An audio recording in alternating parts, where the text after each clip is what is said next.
Much of the manifesto includes words we will not say on air. In it, however, the shooter talks about conspiracies he believed and his hate for minorities, politicians, and federal agents.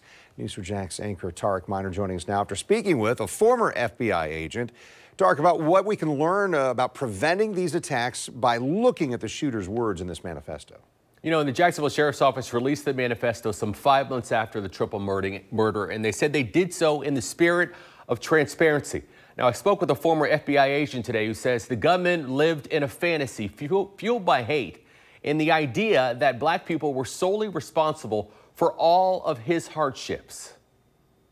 What would make a man want to murder as many people as possible solely because of the color of their skin?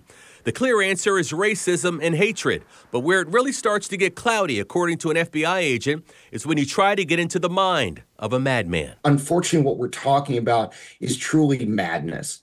And madness is as inevitable as time and tide. Former FBI agent Alex Silverstein is reacting to the manifesto left behind by the Dollar General mass murderer, who penned a 27-page declaration of death before killing 3 innocent black people and ultimately taking his own life.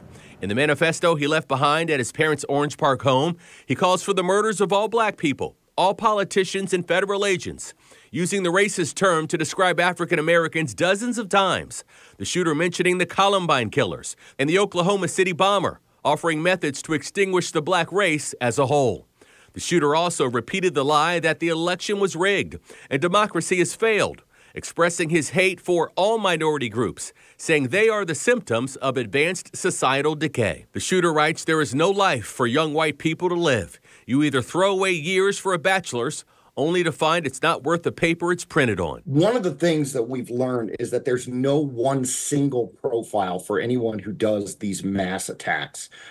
There are things that they share in common sometimes. There is some sort of grievance that they have against society, whether that grievance is based in rational thought or irrational thought, but there's some sort of grievance. There's some sort of fantasy that goes on about what this attack will achieve. That fantasy for this lone wolf shooter is that others will follow in the murders of innocent people and politicians, a bigoted, twisted, and disgusting ideology that Silverstein says only the 21-year-old shooter can fully comprehend. We can try to understand what was going through this person's mind, but also remember, we're looking at it through a lens of logic.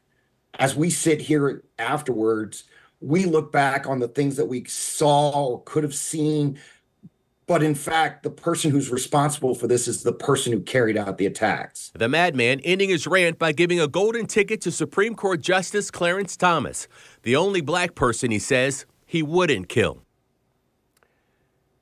It is notable in the manifesto that the 21-year-old shooter makes no mention of Edward Waters University, which is the first place he attempted to start his killing rampage before being approached by security. He also made no mention at all about the Dollar General store.